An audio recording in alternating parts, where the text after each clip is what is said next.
introduce our second speaker of the day. Associate Professor Dr. Richard Nag was born in Ipoh, Perak, Malaysia. Is a lecturer at Open University Malaysia for MBA programs. Specialized in strategic management. He is also currently teaching the MBA programs awarded by the University Technology Malaysia. He was appointed as Epoch City Councillor by the Perak State Government on 1st May 2020 and heads the Environmental Committee. He holds a doctorate of philosophy in business administration from Open University Malaysia, specializing in social community and engagement.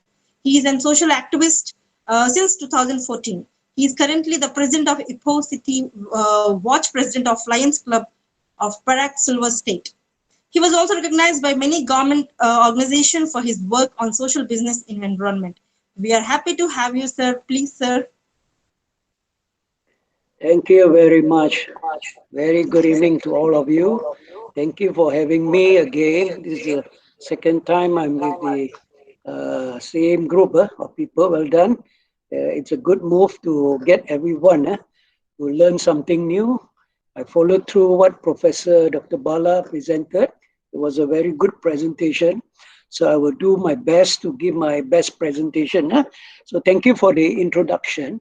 So what I'll do, my presentation will have about 50 slides, which I'm going to cover about 50 minutes. So each slide will be 1 minute per slide.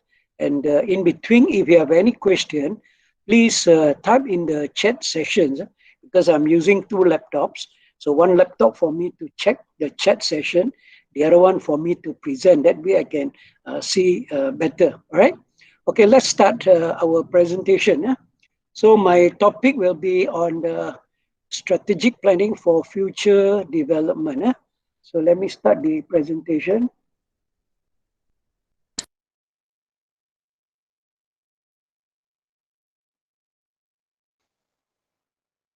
Okay, can you all see my slides? Yes, sir. Yes, Prof. So can you hear my voice clearly? Can, Prof. Oh, yes, Can, sure. Okay, great. Now, so basically the topic is about strategic planning for future growth and development. Of course, at the bottom, I've added the word post-COVID pandemic era, as what Dr. Bala mentioned just now. Even in human resource, we are not, we're all affected, basically in all sectors. So today I'm going to present about how we should do the strategic planning. So before I start, let me share with you, usually when I'm teaching the strategic management subject, I like to quote the Sun Tzu Art of War. So Sun Tzu Art of War is a Chinese general from China many centuries ago. Now, according to his teaching of war, he says every battle is won before it is fought. What it means is, same like in business, before we start a business, if we think a business is not profitable, why go into that business? If I have $10 million in my bank account, if I want to venture into a business, and I have to do a study, a research, right? And find out whether I can make money, any returns or not. Of course, when we talk about return, we talk about investing in a business or investing in a bank. Put our savings in the bank or invest in the stock market and so on. So we'll look at the various return. Which one gives us the biggest return? Of course, all kind of venture that we take has got its own risk. All right. So we have to manage that risk. So today, my perspective is more on the venturing into a business. Right. So according to Sun Tzu, he says when you go for a war, first thing is you must know yourself. Right. If you know yourself, you win half the battles. Correct? If you know your enemy, so before you go and fight with somebody else, you must know your enemy. What are their strengths and weaknesses? So you win another half of the battle. So, but if you know yourself and you know your enemy, you win all the battles. That was what Sun Tzu says. But that was before what? The COVID came into the picture. So now with COVID, even you know yourself, you know your enemy, you cannot fight COVID because COVID is invisible, right? We don't know when this COVID is going to go. nobody can predict clearly when COVID is going to go away, right? So that is the biggest challenge in strategic planning today, okay? Now, let me share with you a normal sales projection, so that you all will understand what I'm talking. Now, I will just take you through the last 3 years. Before 2018, when usually in all companies, they are what you call their financial year end on 31st of December each year. So about 5 months, 6 months before the end of the year, they will start preparing their planning, right? 6 months ahead. So they will get all each department to come up with their future plan. So from there, they will present it to the top next level of management, and there they will fine tune and look at the overall strategy of the company, and then try to match up with those at the bottom level, with the and the top management. Okay, then from there we come up with the true goals and objective of a company. That's where the line of projection is always straight. The projection is always straight. So in business, or even in engineering or what, we usually use what we call the S curve. So this is S curve. An S curve is a phenomena, happens in any kind of processes, be it in business or whatever sectors. All right. So if you look at these three lines that I've come up with, the first line, the retail business, you can see 2018 they're doing well, and of course anything that is doing well will one day will become plateau, right? Plateau, flatten, and then if nothing new comes out in that business, then definitely that business will be on the decline. And this is what happened to a lot of retail business and food business, computer chips, and so on. That's why you can see people in the computer industry, they keep coming up with new things so that they can raise the S curve to higher level. But you cannot run away from S curve, okay? Now look at the red line. This is what happened today. In 2018, they were all making money. 2019, the COVID started somewhere around December in 2019. Hello? Is it okay? Okay, I continue. Now I was saying the red line, a red curve, as you can see, by the time in end of 2019, when the first COVID was detected in China, right? So many businesses were still thinking they will be doing better, but nobody predict that COVID can bring such a huge disaster to the whole world, not just China. It spread like wildfire, and you can see the red line. And after 2019, basically the first quarter, second quarter of 2020, you can see many airlines were grounded. Hotel industry, I think when past, many closed down. Cinema, spas, the tourism industry all went dead. So the graph is going down until somebody can tell clearly that COVID is going to go away. So until and unless when we reach that state, then this S curve will forever be there. So nobody can predict what is going to happen to this industry. So if you are in this business, in this sector, what will you do? You cannot see that the line keep on going down and then close shop. Of course, you can choose to close shop. And this is what happened to many hotels throughout the world. They closed down. Even airlines, many have closed down and so on. So they choose to shut down. Okay, but those companies that want to stay in the business, they cannot keep on doing the same business. They have to change to other business, maybe change to different mode of doing business. So this is what we're going to talk after this. Now, next slide, I'm going to show you about the real data, which I took from the COVID tracking of India. All of you are familiar. So India, on 18 March. Why I started with 18 March? Because that was the time when Malaysia was first declared lockdown. Now we call it the MCO, Movement Control Order was declared on 18 March. And in India, there were only 14 cases. Malaysia has got about 11, 17 cases only at that time. But we have decided that the danger is coming. So we say we have to lock down. The cases are serious. But in India, I remember many of my colleagues in Malaysia, especially the Indian, they said India will survive because they take a lot of rasam, they take a lot of curry powder, spices, and you know these are not proven true. If it is so correct, then I don't think India will experience 400,000 cases a day. So that is a mistake that we always think, there's a cure for COVID. It's not the case. And then on 16 September, we see India again recorded the highest, right? Because the COVID cases climbs up and become peak on 16 September. That was my birthday, 16 September. 97,000 cases were recorded on that day. And then, of course, the Indian government took some actions, and then the COVID cases has dropped. Until 8th of February, there were only 9,000 cases. Then everyone thinks that, the COVID is going to go off. I think if you look at the world-wide situation, it's almost the same.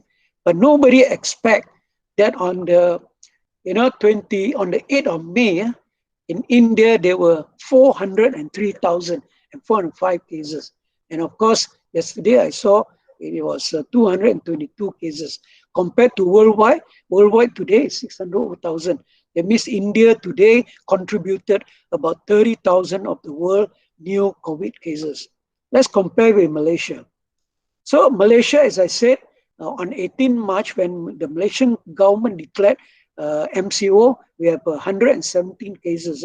So before that, they were only 2 digit, then climbed to 117. And of course, it's not serious.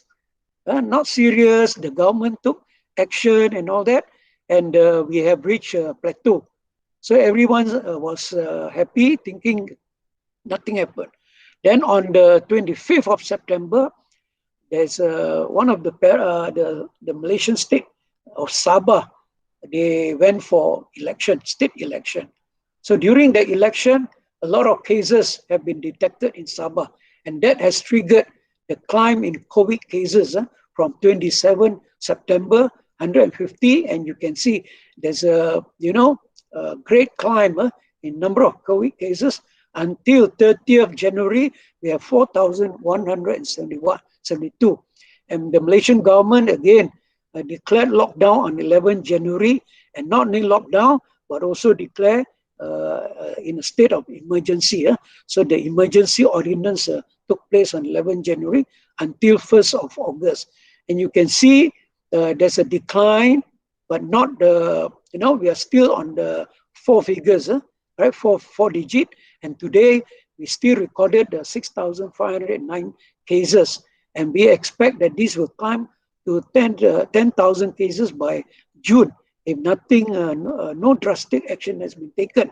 And of course, today, effective 25th May, again, the Malaysian government has declared what we call the enhanced movement control order in order to curb this climb in number.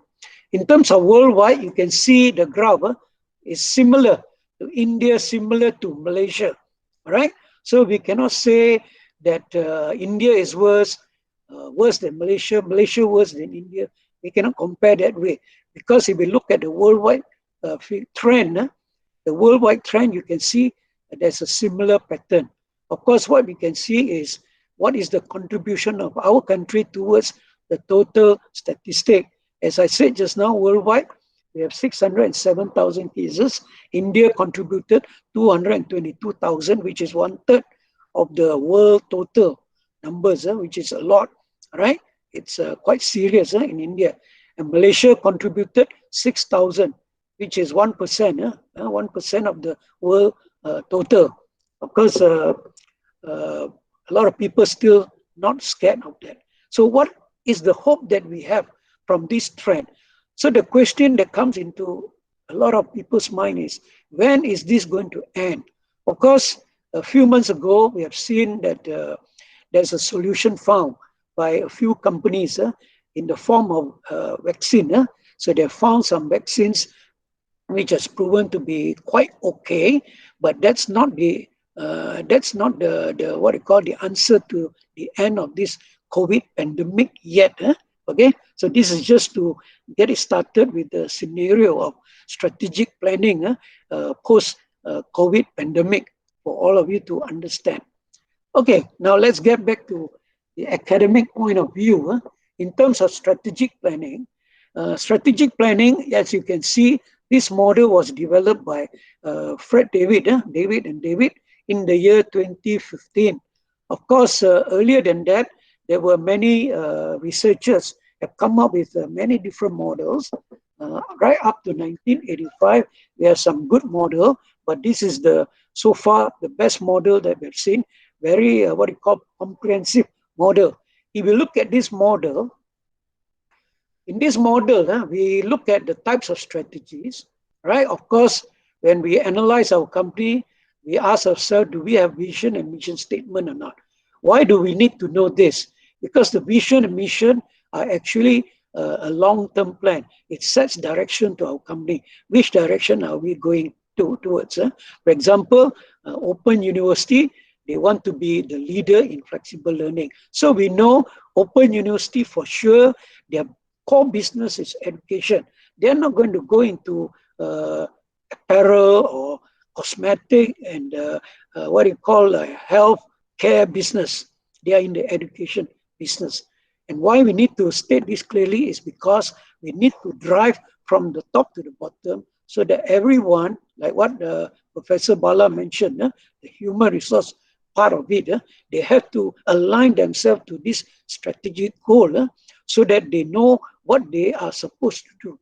Okay, so basically a vision and mission will tell us where are we now, where do we want to go, and how do we get there. And of course, to come up with this strategic plan, we also need to analyze, like what Sun Tzu Art of War says, we need to know our enemy. We need to know ourselves. So that's what we call the external audit and the internal audit. And we lump this as what we call the SWOT analysis, the strengths, weaknesses, opportunity, and threat. Then we have some tools to come up with strategic plan, right? We have many strategic tools, which I will go through with you. Then once we have come up with various strategies, then we need to choose which plan is the most suitable for our company. Remember, one shoes doesn't fit all. One size doesn't fit all. So no two company can use the same strategy. Different company, they use a different strategy. For example, company A may use a certain strategy. Company B may use a different kind of strategy, right? They may not be using the same strategy. Of course, there's no harm learning from successful company if you are in the same business, right? And that's how the Japanese company, they learn from America in terms of building cars. For example, they copy from what the American do, but they do it better than the Americans. Same like the Taiwanese, they learn from this IBM. Remember, IBM developed the first personal computer, right? So when they develop computer, the Taiwanese learn from IBM, then they come up with IBM compatible computers and so on. Okay. Now after that, once we have decided what kind of plan, remember plan can be many. We have plan A, B, C, D, and so on, right? And it's up to the top management to decide which plan is most suitable for the company. All right. Then once we have decided what kind of plan, then it's time to implement. Implement means you have to align the human resource, like what Professor Bala says. Then you have to look at marketing, you have to look at finance, you have to look at technology and so on. So there are many issues about implementation. Then we must look at the company's policies and so on. Okay. Then we execute. Once we have decided the policies, we have decided what kind of alignment, what kind of resources that we can allocate, then it's time to execute. So when we execute, we have to measure, right? We measure each plan that we execute carefully, we have to measure. Then when we measure, there must be a comparison between the actual the actual, or we call it the reality, and the projected figures. Then we look at the gap, the variance between the actual and the projected figures. If it is within 5 to 10% variance, that is okay. If it is more than that, then we have to sound the alarm bell. Then we have to go back to the drawing table again and look at those strategies that we have come up with. Are they correct? And then the whole purpose of doing strategic planning is to achieve what we call the competitive advantage. That means we must do better than our competitors. It gives advantage for our company compared to our competitors. Just like what Sun Tzu Art of War says, if you know your enemy, then you know what is your enemy's strength, what are their weaknesses, then you decide when to attack them, how to attack them, and so on. What kind of weapon, what kind of bullet, how many soldiers that you're going to send to attack your enemy, right? Because you have the upper hand, you have the competitive advantage. But sadly to say, this model doesn't take into account the what we call the impact of COVID just now. Nobody can see the impact of COVID is so huge. We thought it is just like the H1N1 virus, the SARS virus, and all that, right? But we never learned from during the early 19th century when we have the virus attack in Spain, where more than 1 million people died worldwide at that time. So we just take it easy. We never learned from that time. Okay, so today we experience another thing, and I want to tell you clearly. In 1997, we have one management guru called Peter Drucker. He has predicted in 1997. He says in the next 30 years or in 30 years time, he said there will be no bricks and mortar. Right, all the border business, the traditional business will be torn down. So he's talking about business will be done through what we call online, right? Online business. And he was talking about this in 1997. This is just short of 6 years or 30 years, 24 years, I would say. 24 years, we see this COVID came into the picture, and everyone now changed their mode of business. And you can see now the digital marketing, digital business has become flourish. Is the way of doing business. If you're not into this mode, then you're out of business, right? So there are two things that is going to happen during this post-pandemic COVID. As you know, there are many new billionaires being created. Among them include the Top Gloves, our world #1 glove factory in Malaysia called Top Glove. And this guy now, he is #2 in Malaysia, Malaysia's second richest man. Of course, we have a sugar king. Robert Kwok is still #1 because he still holds a lot of businesses which are essential, like sugar and all that. So I think very soon, this Top Glove CEO, the owner, is going to become the Malaysian richest man, right? And then there are also many companies which has struggled to stay alive. Of course, many companies have closed down. I mentioned just now some hotels. I think many hotels, many sectors in the tourism industry, they have closed down. And then we have food, restaurant, coffee shops and all that. Many have closed down. Sundry shops, many have closed down because they cannot stay in the business. They have been taken over by other companies that have started doing business through online. All right. So the one that stays, they struggle to stay. Even though they have not achieved good revenue, they are in the red. They are no more in the blue, they are in the red, but they still try to stay in the business. And how long they're going to stay, we don't know. Of course, with the discovery of vaccine, that gives them a new life wire. So we shall see in the next 1 or 2 years, depending on how fast the world have achieved the vaccination rate. Okay. Now, let me just share with you the history of strategic planning. Now, those days, we don't call it strategic planning. There's no term called strategic management. When we use the word strategy, strategy is a word used in war. When we go for war, then we say, what strategy are we going to use? Only in the 1980s, 70s, 80s, only the word strategy is being used in business. Because, as what I said, Sun Tzu out of war, people start to use the war as an analogy to go into business. So when you go into business, you actually go for war. Of course, you don't carry guns and all that. But of course, there are also businesses which carry guns. That's why we have guerrilla marketing. We have underground marketing. We have people, they want to kill the competitor. They just really kill, not kill in words, but they really kill and gun down people in order to stay ahead in the business. There are people who are unethical that way. So in the 50s, we call it the phase one strategic planning. So during this phase one, planning is based on the budget only, right? Just like you start a small business. Let's say in India, there are a lot of outlets doing computer training.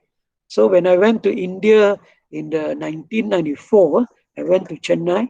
I want to visit some company because I was working with a company called Informatics.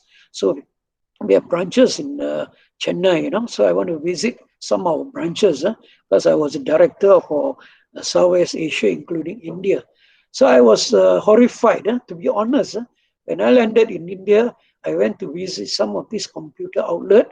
They show me a small outlet with 2 computers. And this is how the Indian people were trained in computers. But this is no joke. And today, the state of Bangalore in India has produced one of the largest number of what we call IT talents. They even export this talent to United States.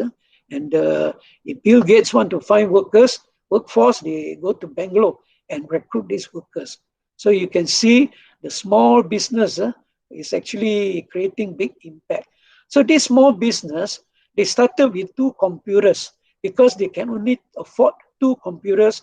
They can only afford a small room, right? Rent it out, they make small money, the small amount of money to keep their business running. They put 1 or 2 staff there and run. That's it. So imagine that kind of scenario happened in the 50s. Those days when people start small business, so their planning is based on their budget, right? Meeting the budget. Then in the 60s and 70s, we have forecast based. This is what now we are doing. We do forecasting. We predict the future, right? So how they predict the future, we don't know. But of course, the basic is if this year our sales revenue is 1 million, then next year we forecast a 10% increase, right? We forecast, but we never look into how we're going to achieve that 10%, right? We just say we just want to achieve 10%, and then we continue doing things the same way. And if I may quote, Albert Einstein says, if we keep on doing the same thing and over again and expect a better result, that's called insanity. That's what the quote came into the picture. A lot of people at that time, they do think the same thing, and then they say their revenue will get bigger and bigger, right? They can do better without doing anything extra. They hope to achieve extra 10%, 15%. Of course, that was those days. Maybe some companies can do it, but today I don't think we can do it that way anymore. Okay. Then came phase 3, right? Phase 3, externally oriented. And that's where we started SWOT analysis. If you look at phase 3, you can see we look at market research, we look at competition, we have to do analysis, we have to assess the competitors. Those days we don't care. We just open a business, we know people will come, right? It's not like selling thosai, like in India. You open a restaurant, you get a good chef, make good thosai, right? And then provide comfortable place, enough parking, then people will come. Because today competition is so tough, then we can get another outlet that also can produce good chef and sell better thosai, for example, and they give better customer service, for example. They have some extra edge.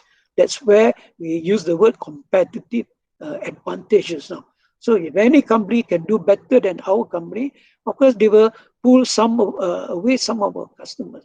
All right. So there's some kind of strategic planning. So we call it the thinking strategy. Right. And then finally, we have what we call the strategic management. This is where started in 1980s, 85, 90s.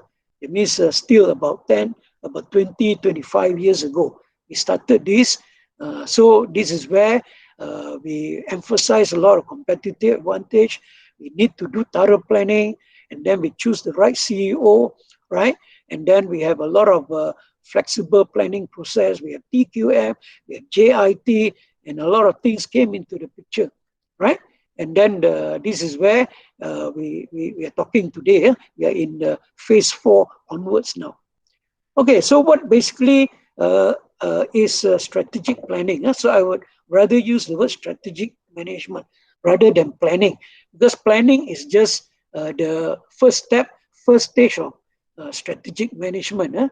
So we call it the strategy formulation, where you formulate, you sit down, you get a group of people, you do brainstorming and see what are the business that we should do, then what can be done, and what will be the future of this product, and so on. What is the market, and so on. So you do some strategy formulation. So under strategy formulation, of course, companies without vision, it's better to come up with vision and mission statement. As I said, these two will set the direction. Vision basically is a long-term goal, what you want to become, right? Mission is a short-term, 5 years plan of how you're going to achieve your long-term plan, right? So let's not be misguided by the two schools of thoughts in this. If you read some of the American books, they usually start with mission statement, then followed by vision. That's American style. They start with mission, then vision. For us, we are under the British system, so we start with vision. So vision is a long-term goal. Vision is a short-term. Vision is flexible.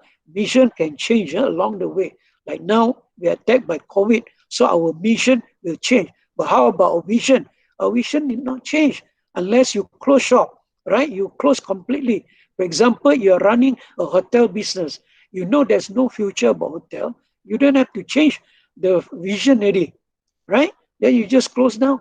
But if you still want to stay in the business, then you should change. Instead of focusing on hotel industry, maybe turn your hotel business building into restaurant, for example, right? Or some company, they turn into glove manufacturing because there's a demand for glove, for example. Okay. Then once you have laid down the mission, you set the objective, right? The goal, objective, basically the goal, what you want to achieve end of the year. For example, we usually look at revenue as a goal. So our objective this year is to achieve 10 million sales, right? So that is the ultimate goal. Now, in order to achieve 10 million sales, you need marketing strategy, you need HR, you need finance, you need other resources, you need resource allocations and so on. So there are many other factors that you must put into your objective, not just sales. If you say, I want to achieve 10 million, right? It's just like going for war. I want to win over this war. Then you must lay down what kind of bullet, what kind of artillery, how many armies, right? And so on that you need to have in order to win the war, right? You cannot just say, I want to win the war. I want to achieve $10 million sales. So you must lay down all the policies and the resources and all that, right? That include aligning people. If you need to change the CEO, you have to change. If you need to create more department, so go and create more department.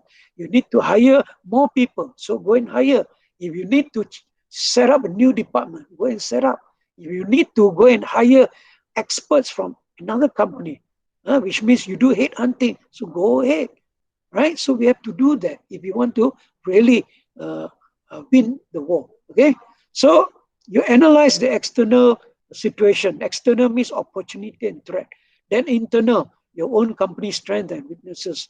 Then you analyze the industry. If you are in education, you take a few top companies which are in the same industry like your company, education. If you are in the hotel business, then look at some of your competitors who are in the hotel business.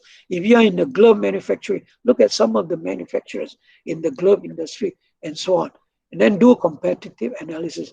So you do all this analysis, you have never started to go for war yet. You're just doing planning. So your planning is at this stage, formulation, right?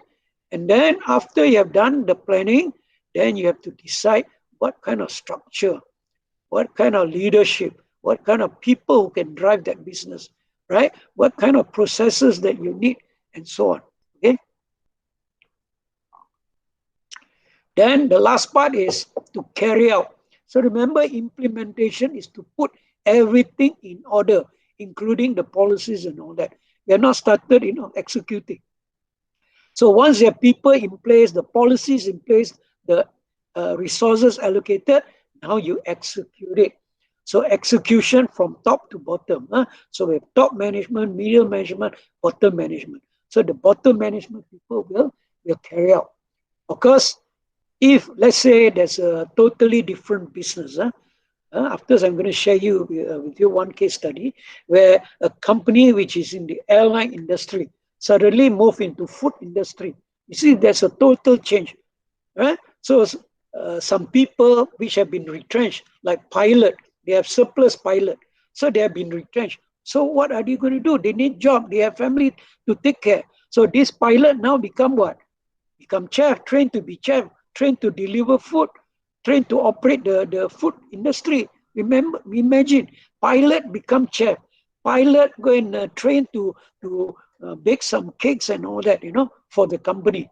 So this can happen. All right. So in order to change their way, their type of work, their job description and all that, then there must be a process to change their mindset.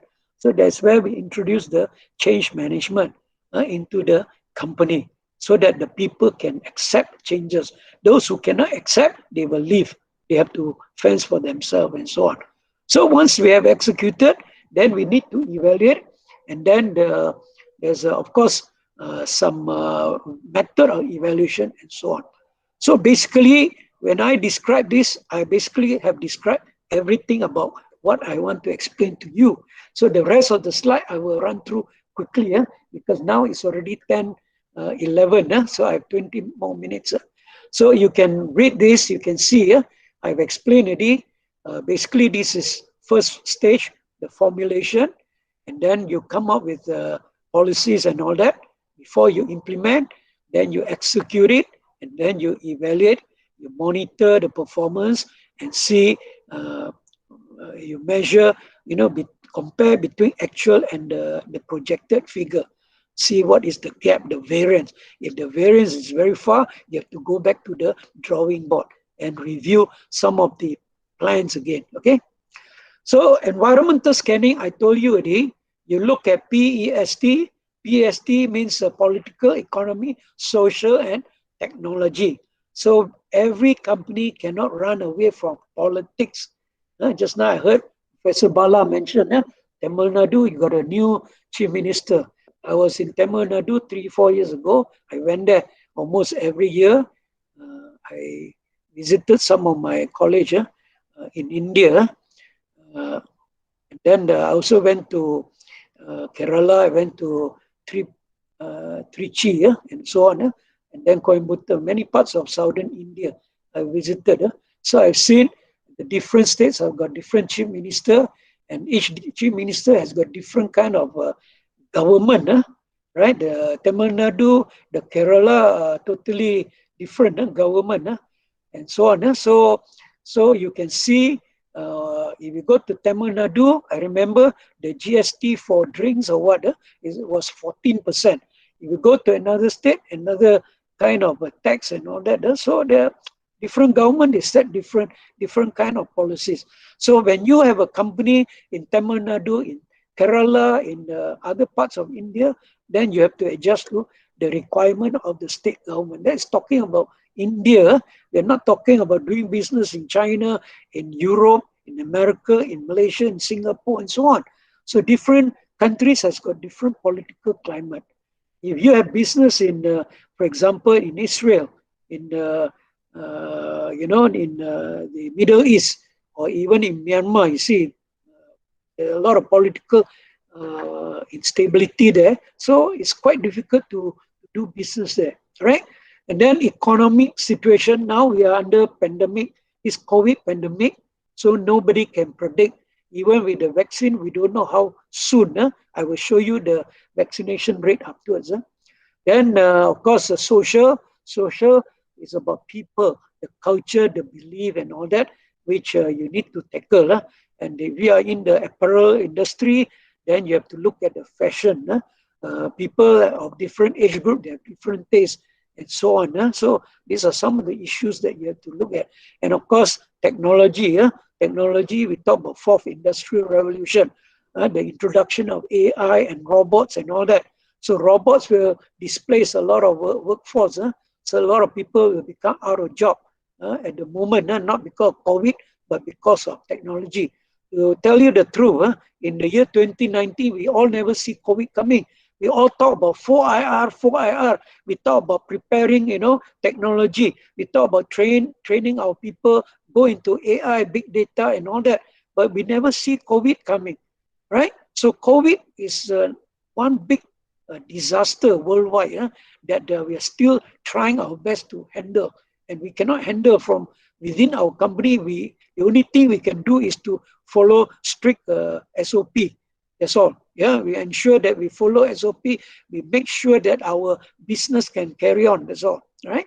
So from past, you can see, and also if you look at the internal, we develop strength, weakness, opportunity, and threat. So strength for internal, strength is helpful, weaknesses is harmful. For external environment, opportunity is helpful, the threats are harmful. So if you understand this, you know what to do with the SWOT analysis. Okay, so these are some of the examples. I will run through quickly. For example, in terms of economics, high economic growth rate will give you opportunity. Low inflation rate is good. High consumer spending, right? They have a surplus in spending, so this is an opportunity for our business. But if a country has got a high personal income tax, low productivity, like Professor Bala says, if the productivity is low, then it becomes a threat today, right? And so on. Okay, so I skip this. You can get the slide from me. If you email to me, I give you my email afterwards. Then we have this, what we call a tool to measure this external environment. We call it the EFE, External Environment Factor Matrix, or External Environment Evaluation Matrix. So this is to look at opportunities, put some weights there, and do some rating, and then find a score. And then you look at threats, put in some factors there, put in the weights, and then list down the rating based on your gut feelings. What do you think? And experienced people can tell. For example, high economic growth, why rating is 4? High demand in China and Japan, why rating is 2? Right? That's because if you compare this and the high economic group, then you said the high economic group is much more higher in terms of opportunity compared to high demand in China. All right, so we put rating that way, we multiply and get the score. So we look at the total score, 2.8. So 2.8 is above 2.5. The average is 2.5. Anything above 2.5 means your external environment is healthy. All right. Then we also look at the products that your company is dealing with. Are you in total perfect competition, or are you in monopoly? So we have two extreme end. Sometimes if you're lucky, your product is in monopoly position, where you are controlled because you have connection with the government. The government say can only buy this kind of vaccine. Then if other vaccines were to come in, they are blocked. They are not allowed. So you have a total monopoly and all that. Of course, we don't want this kind of business to run in the country. I know in India you can't do that. Same like in Malaysia, we can't do that. There are certain countries we really go into monopoly. They use the government to put a monopoly, a control into this kind of business. Then we have Michael Porter, 1985. I told you in the 80s. So Michael Porter come up with this 5 forces model, right? You can read. So basically, if you are in competition, You have to beware of new or potential entrants. You have to look at the bargaining power of buyers. If in the market, the buyer, the customer decide what kind of pricing, what kind of product, then you are at their mercy. The same for supplier. If you are at the mercy of supplier, for example, if you are dealing with glove manufacturing, right? In Malaysia, we have many glove factories. They buy the chemical from China. Only China can supply that chemical. So they are at the mercy of this China supplier. If they raise the price, then you have no choice. You have to raise your selling price too. And also there's a threat of substitute. For example, if you have your manufacturing glove, right? Last time I remember face mask. Face mask in Malaysia, we are selling about 10 ringgit per box. During pandemic, COVID pandemic, the price shoot up to 95 ringgit, almost 10 times. So we have no choice. We have to buy, right? Then suddenly the market is flooded with substitutes. People don't care about what kind of quality. As long as it is a face mask, they get some degree of protection, they just buy. So today, you know, the market is flooded with face masks. The price dropped to about 6 ringgit, below the pre-COVID period. So you can see substitute also play important role that affect your company's product. Then internally, of course, we look at management. One aspect, if you have poor CEO, poor management, then it can bring down your company. Your marketing strategy is poor, right? Production and operation poor. Research and development, none. Some company don't even have R&D. Then your finance and accounting people, they're too tight with the finance.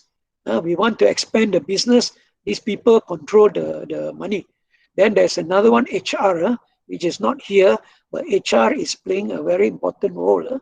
So with the HR people, of course, they have to follow what the CEO says. For example, let's say marketing people, they need another 50 staff.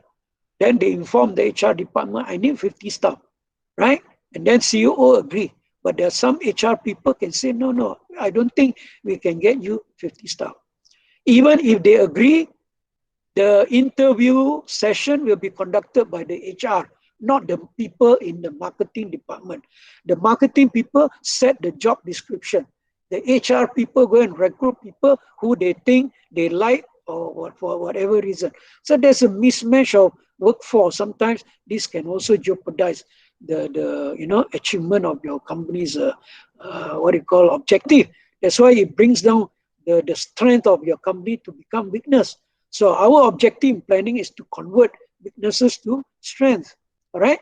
So in internal, we also have internal factor evaluation, same like external evaluation. We look at the strength, we look at the weakness, and then put the rating, and then find out the score. So in this case, this is below 2.5. That means internally the company is not strong. If it is not strong, externally strong, that means opportunity is waiting. Your company cannot grab the opportunity. So whatever plan you have is no use. You can only see money floating everywhere, but you cannot grab that money. That's what I'm trying to say. Okay. Then there are other tools. So I have another 10 minutes.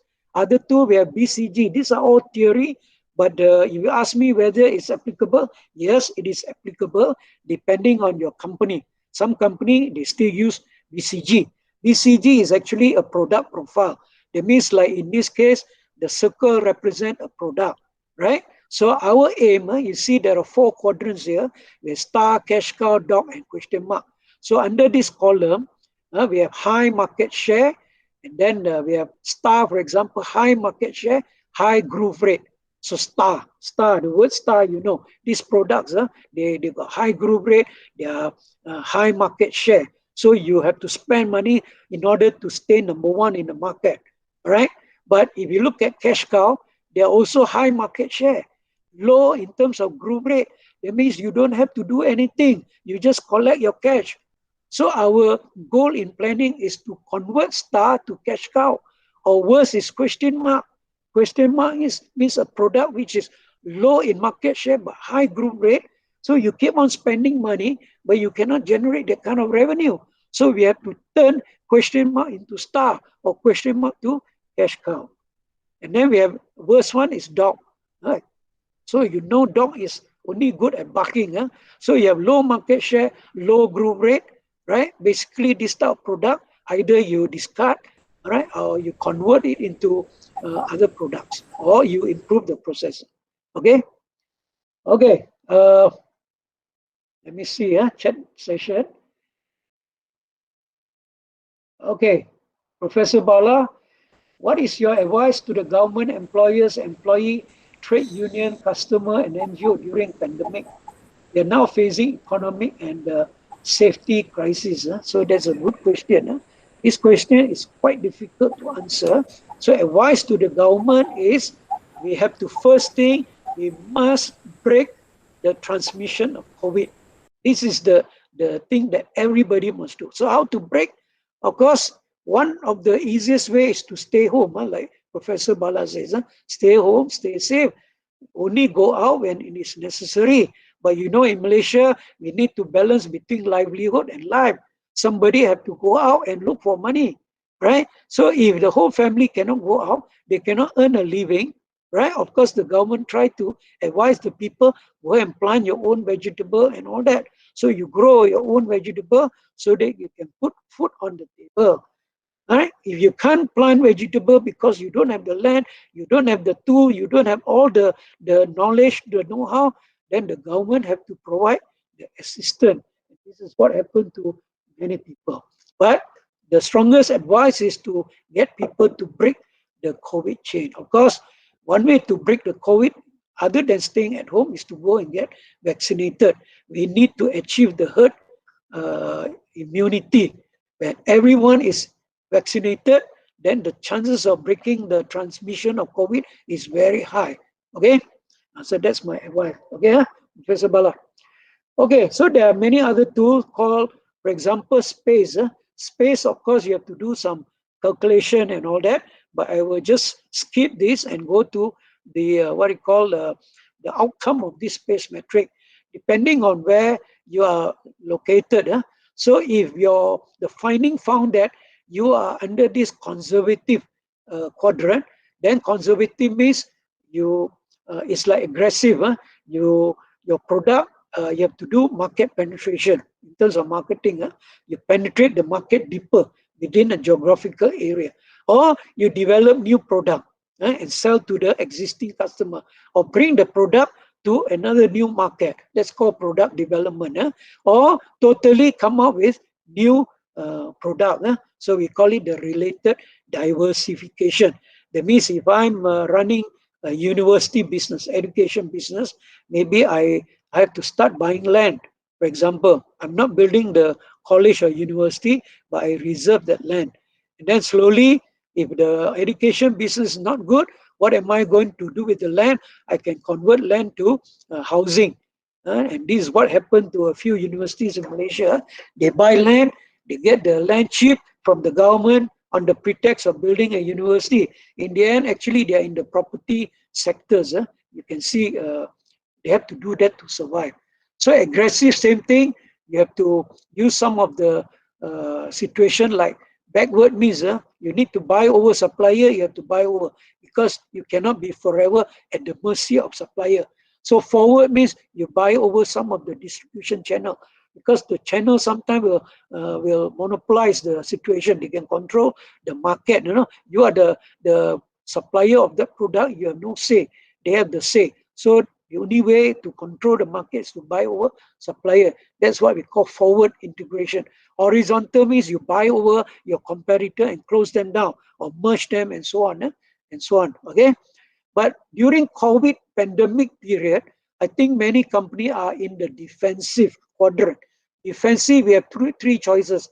Either you start to retrench your staff, as what happened to AirAsia. They retrenched almost 70% of the staff, right? Including the pilot and all that, their crew members. Divest teacher means you divest, you go into totally different kind of business. You only choose if you have a few products, then you terminate some of the products. Only choose the product that can survive. Liquidation means you sell off some of your assets in order to turn into cash to support the business, right? I think nobody will go into competitive except some of the business. Now I have another few minutes, so what I'll do is I will run through quickly. These are some of the strategies. But I want to go to the almost the last slide. This is the one, strategic planning post-COVID pandemic. The rest, I think you can read. If you have any question, you can feel free to email me. I can always answer. Now, this is the latest COVID vaccination rate.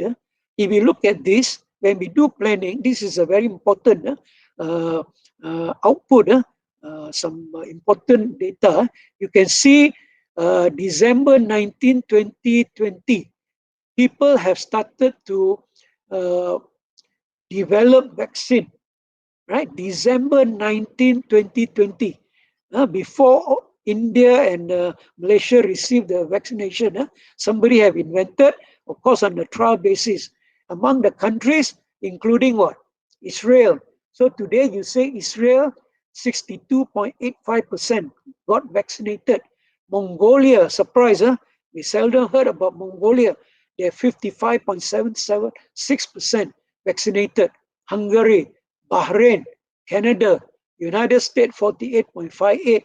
So you know the President of America, Joe Biden, he has declared that everybody can remove their face mask today, unless they are at the shopping complex, aircon area, airport, they have to put on their face mask. Otherwise, if they go out, they need not put on their face mask.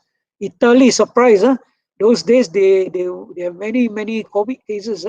Today they have 34.51%. If you check the COVID cases in Italy, they are way below even Malaysia. They only few less than 3,000 cases a day. Brazil, once upon a time they were number 2 after US in terms of number of COVID cases. Now they got many of their people vaccinated. And of course, India, 10.81% of their population. India, because they have their own vaccine, so many of them got vaccinated. But I want you to, during your free time, Google, look at China. I tell you, China is a success story. China, where COVID started, today China only have single-digit COVID cases. There are days where they only recorded 0 cases. And I think one of the success story about China is their vaccine, which they have not shared those days. China, they come up with Sinovac, and today Sinovac, the efficacy rate is almost 99.9%. Right, so it's quite high. So a lot of people now are rushing for Sinovac, and Corovac, they call it, the vaccine produced in China. So it's a success story, which we can emulate. Okay, so we have to thank these people in the next slide for helping us go through the COVID pandemic period. Among them, including Tim Berners, Sir Timothy Berners-Lee, the person who invented what you call the World Wide Web. Without him, then we have no e-commerce. The person who invented e-commerce was Michael Edridge. Unfortunately, he has passed away. Then Bill Gates is the person who gave us the MS-DOS. Without MS-DOS, IBM computers are useless, right? Then we have Henry Edward, the person who developed PC, personal computer. Of course, we have to thank Mark Zuckerberg, who gave us Facebook, and also Brian and Com. These two gentlemen developed WhatsApp, and now WhatsApp was bought over by Facebook. And of course, this prediction nobody can see, and nobody even can imagine, right? So Peter Drucker, as I said just now, he has predicted the future, right? He says in 30 years' time, that was in 1997, there will be no physical shops and all that. He said everything will be online, even universities. Today in Malaysia, I read in one of the newspaper, it says 376 universities in Malaysia are in deep trouble because they cannot find students. They have under students enrollment below 40% of the target. So if 40%, and many of these universities, especially the private universities, their margin is about 10 to 15%. So if their sales revenue drop by 40%, they have three choices is now. Number one, retrench. Like what Professor Bala says, he and myself and some of us, we have to go, right? Of course, I'm one of the people who have gone from the university. I've been asked to retire, but I still stay active because I still teach part-time through online with a few universities, which is good, right? Nothing to regret. I think I enjoy teaching and giving a lecture, share my experience, knowledge to many, many people. Sometimes we do it for free, like Professor Bala says. Remember, whatever we do, whether research or whatever things we do, you must think of what people like Tim Berners, who developed www. He has never charged a single cent. Nobody pay him what you call the intellectual property. Nobody. He earns 0 cents. But he only the only which he has is to ensure nobody abuse the World Wide Web. Okay, of course, Bill Gates he makes a lot of money, but he also contributed back to the society and so on. Okay, so I like to quote this, according to Peter Drucker, the best way to predict the future is to create it. So you have to create yourself. The future is in your hand. But of course, how to create? Of course, those tools and all that, right, that I've shared, you learn from the experienced people. For example, like what Sun Tzu says, if you know the road ahead of you, ask those people who have returned back. The best is to ask them, what is ahead of them. They can tell you, they can share experience with you. And this is what we are sharing with all of you. We have gone through, we have walked through that path before, we have seen, right? So today we have the opportunity to share with all of you. Okay? So now I just go through quickly. Maybe Dr. Priscilla, can I take another 5 more minutes? Yes, sir. Yes, sir. Sure, sir. I want to share two case studies. One is Yes. AirAsia. AirAsia is world best low-cost airline for 11 consecutive years, right up to 2019. And today, what happened? They are continuing with their business, but they are more on non-airline business. Can you see that? They are in the logistic business, they are in the food business and all that. Even Tony Fernandez today, he started deliver food to show example to his staff. As I told you just now, many of the pilot now started to, start to learn to bake their cakes and all that to sell, right? Right? You can see they are in 6 countries, right? And today they build a lot of e-commerce, sell food and whatever. Even their merchandise also is available for sale online because nobody bought their plane. So who is going to buy their merchandise? But you can buy their merchandise through online. Okay, you can buy even their food served on plane. Even they convert their airplane into a restaurant, so you can enjoy eating in a restaurant but in the cabin environment. Okay, so if you look at their performance, in terms of performance, basically in 2019 they have a 50% reduction in cash expenses, right? From 2.6 billion, if you look at the next slide, from 2.6 billion, their revenue dropped to 3.26 billion. So dropped to 267 million only. Can you see or not? There's a huge drop in terms of revenue. So not to talk about their profit, right? So they are actually hoping that vaccination is the key to travel revival. Everyone is hoping, not only AirAsia, they are just hoping. And the thing is, don't know when. So we cannot tell for sure, is it 2021, is it 2022, or is it 2023? So between now and 2022 or 2023, really you have to take what you call defensive strategy. Okay. Now the second company I would like to share with you is Top Glove. Top Glove is in Malaysia. Of course, they are #1 in the world. They started in 1991. 20 years later, in 2021, they are now one of the top company making lots of money. So I will not talk about the history, but I want to show their revenue.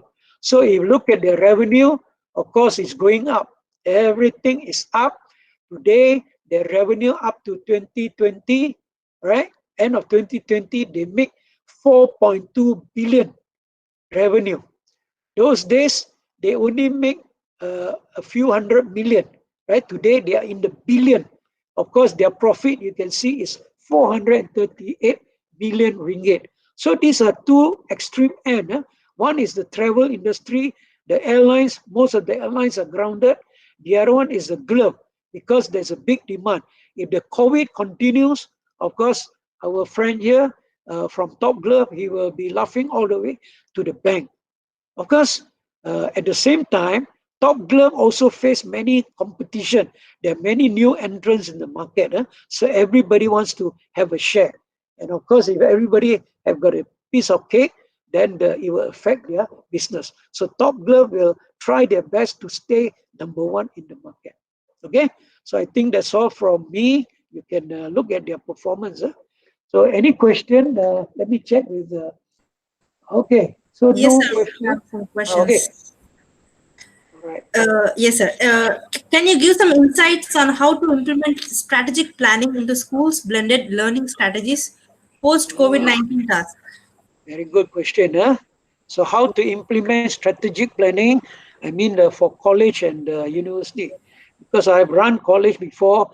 I've been a director for Open University. I was a group marketing director. I can tell you one of the ways is to have the S curve. Right? S curve is a tracking system. You need to build a tracking system. Of course, in university, it's quite easy because we have semester, right? We have semester, we track based on semester. Each semester, we have a target. Then we set the projection, all right? We set the projection, and all the resources are in the college or university, the asset, the lecturers and students are all, the staff are all almost fixed, not much changes. But in order to stay in business today, I think like what Peter Drucker says, there will be no more physical building, right?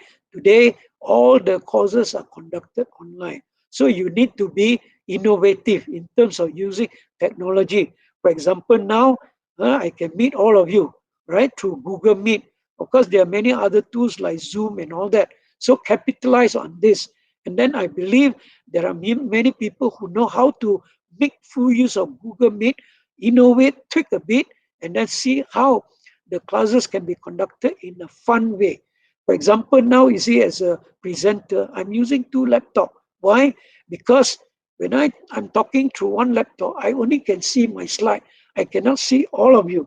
But if I have using two slides, I can see all of you. I can see the chat, right?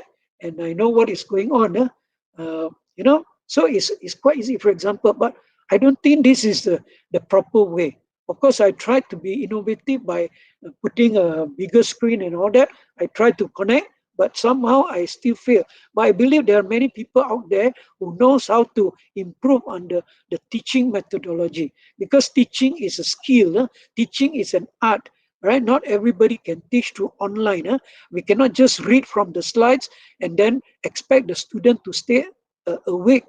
I believe in my class, 1 hour, maybe about 40-50% of the students, they are somewhere else. But fortunately, the session is recorded, so they can always view. In fact, I did this about 15 years ago. In fact, I won an award on this teaching methodology. At that time, making a video is so difficult. Today, we are lucky we have Google Meet. They do the video recording through our camera. So those days, I got to buy my own camcorder. I got to record in my class. Then I got to edit. I got to make sure 1 hour lecture, which is 60 gigabyte, I got to chop into many, many pieces, because I need to upload into YouTube so that I can share with my student through my blog, for example. So my student go to the blog, they access the YouTube. So everything is organized there. They access the YouTube and look at my video there over and over again. In fact, my blog is still there. I'm still coaching a lot of people in terms of mathematics and PhD and all that. They still learn. So a lot of my notes are there in my blog. Of course, YouTube has come up with some rules and regulation. Some of my video has been removed and all that. So somebody must come up with some innovative idea.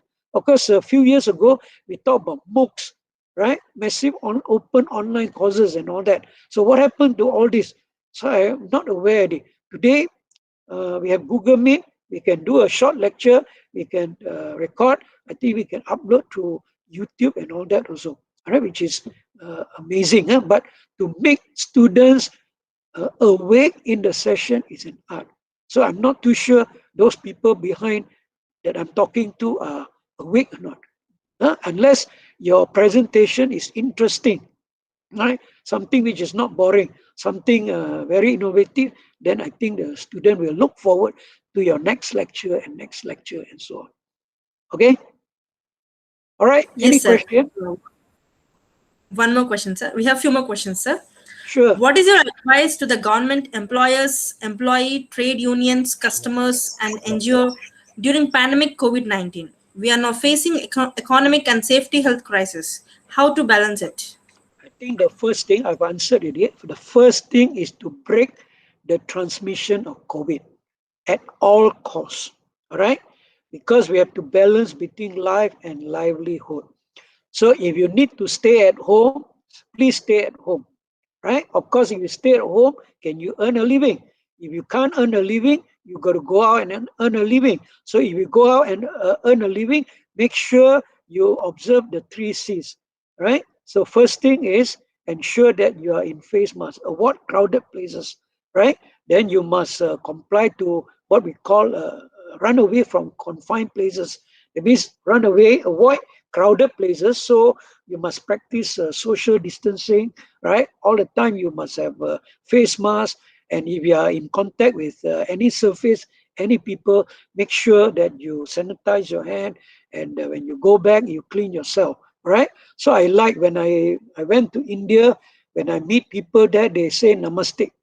They put their hands together. Right? We don't have to shake hands. We don't have to hug. The hugging is the American way. Today, COVID has taught us that we have to change the way of life.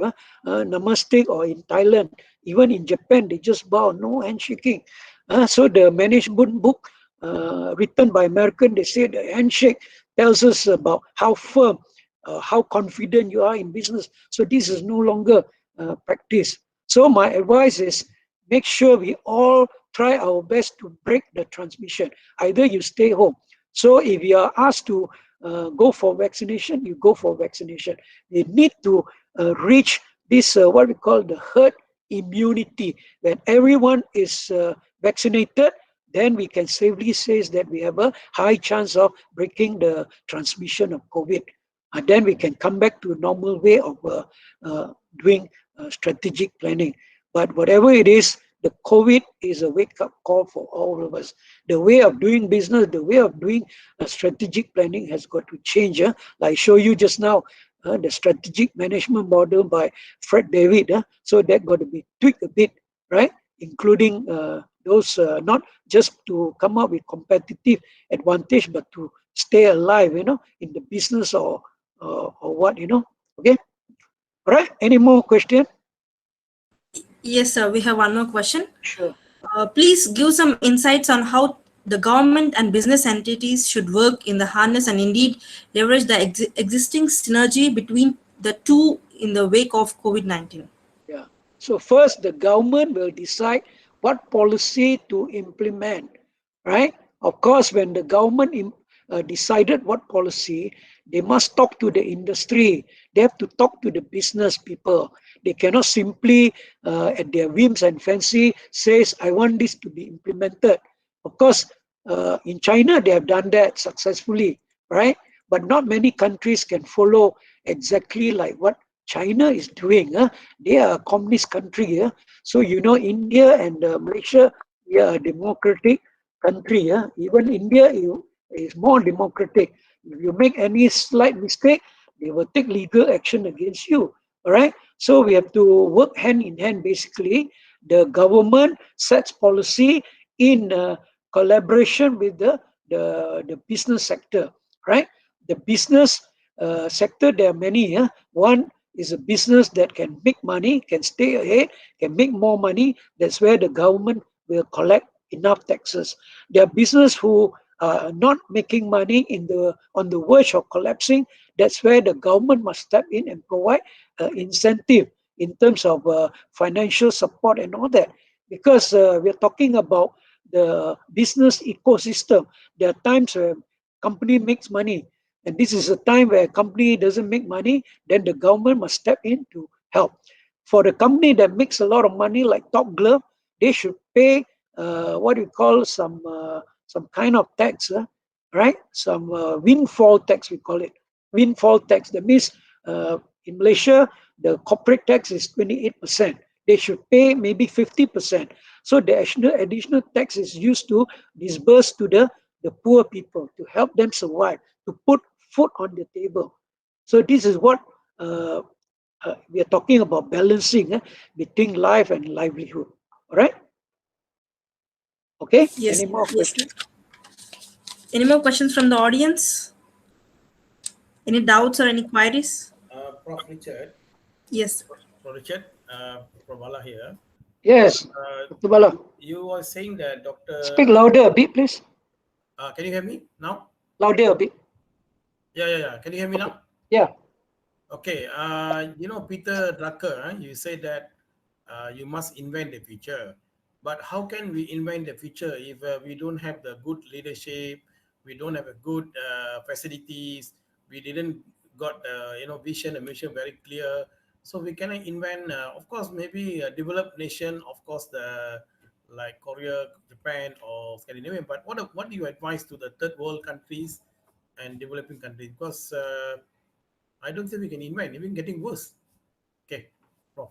I tell you very honest, that's a very good question. In the HR perspective, to be honest, in business, I don't know, maybe in India, I watch a lot of Tamil movie, MGR and all that, Rajinihan. Tell you, I see a lot of differences between the businesses and the poor people. So most of these businesses are inherited, For example, if my father is a warlord or very rich people, they have lots of business. So when I inherited the business from my father, I become the next CEO. So I hold full control of the business, all right? And I can do whatever I like. I remember I went to Kerala. I visited this village called Chettiar village. There's one university donated by this Chettiar, 400 acres of land, all donated because he has two wives, but he doesn't have a single child. So all his properties when he died just donated to the government and become a university. And there they appoint people under one trustee to manage, right? So you see there are two types. One, CEO inherited because this is a family business. And today there are many big businesses, multinational companies and corporate companies, they are not inherited.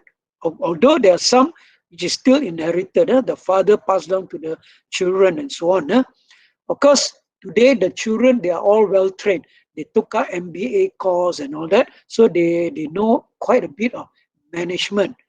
But those who are not educated, they know less. Then they manage like what, I'm sorry to say, like how North Korea is managing the country, right? From the father to the son, and I don't know what kind of training. So you can see the way they run the country is different from the way it's just like comparing to running a business. When it is inherited, then of course the person will, because he has plenty of money, he can do whatever he likes, right? He can create his future using his money. I'm not talking about that kind.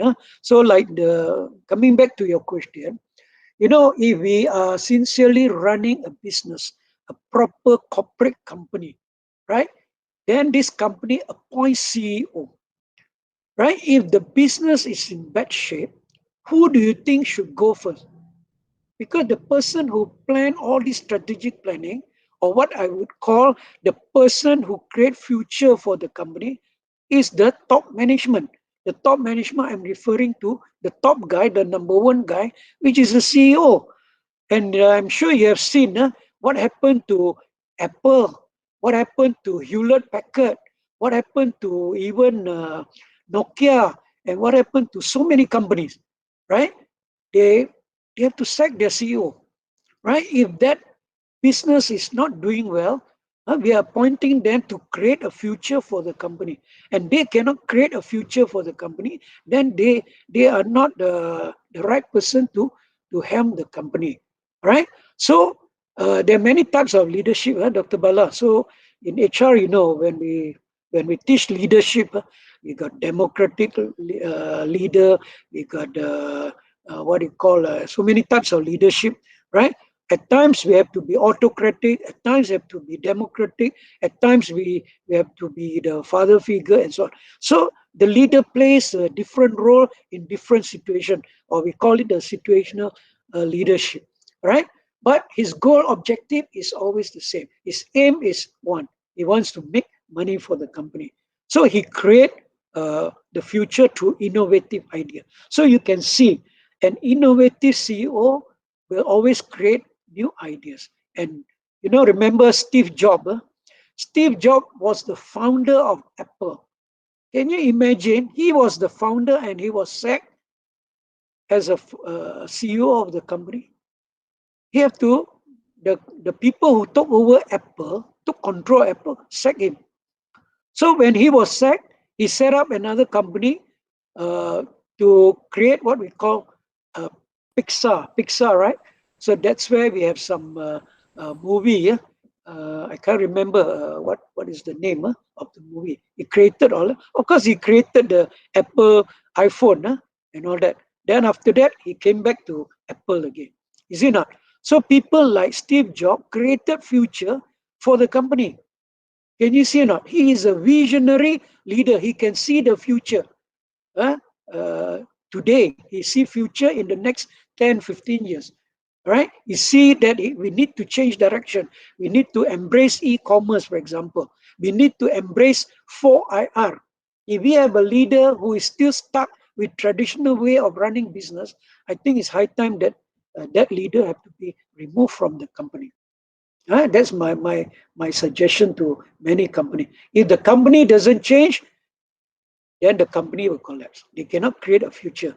There, in Malaysia, we got businesses run by the Chinese. The Chinese business, there's a proverb, the Chinese business run by family members can only last 3 generations, which is true until today. Most of the company inherited from their father will only last until the grandchild only. After that, the whole company will collapse. Right? So this is the problem. Inherited the wealth of the company. The son took over. The son doesn't know what to do. Cannot create future. Then after when this son gone, pass to the grandson will finish off the property, the wealth of the company. So it will only last 3 generations. Right? So if a leader, a visionary leader like this Jack Welch, for example. So you see Jack Welch, this Iron Man, and he was appointed the CEO of this, what do you call, General Electric. He came in, no nonsense. He looked at all the company. He checked the portfolio. He used the BCG. He checked whichever company is not number 1 in the market, he just closed down. People say he's cruel. But sometimes if we think back, sometimes it's good to be cruel in order to be kind, right? This is what Winston Churchill say. We have to be cruel in order to be kind. Right? This is exactly what happened to Jack Welch. Of course, we cannot have a lot of Jack Welch. A lot of people don't like about this kind of leadership. So my advice is, I think to create a future, we need a visionary leader, right? A leader. That's why big company, they normally don't advertise the position. They headhunt from another industry, right? They get the top man to helm the company, right?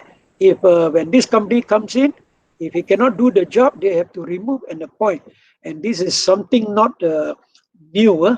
It's normal already to change CEO. So we always say CEO change very fast. Okay. So I hope I have answered that question. Yes, sir. Thank you for being patient, for listening to my talk, and thank you Thank for you the so much, opportunity. sir.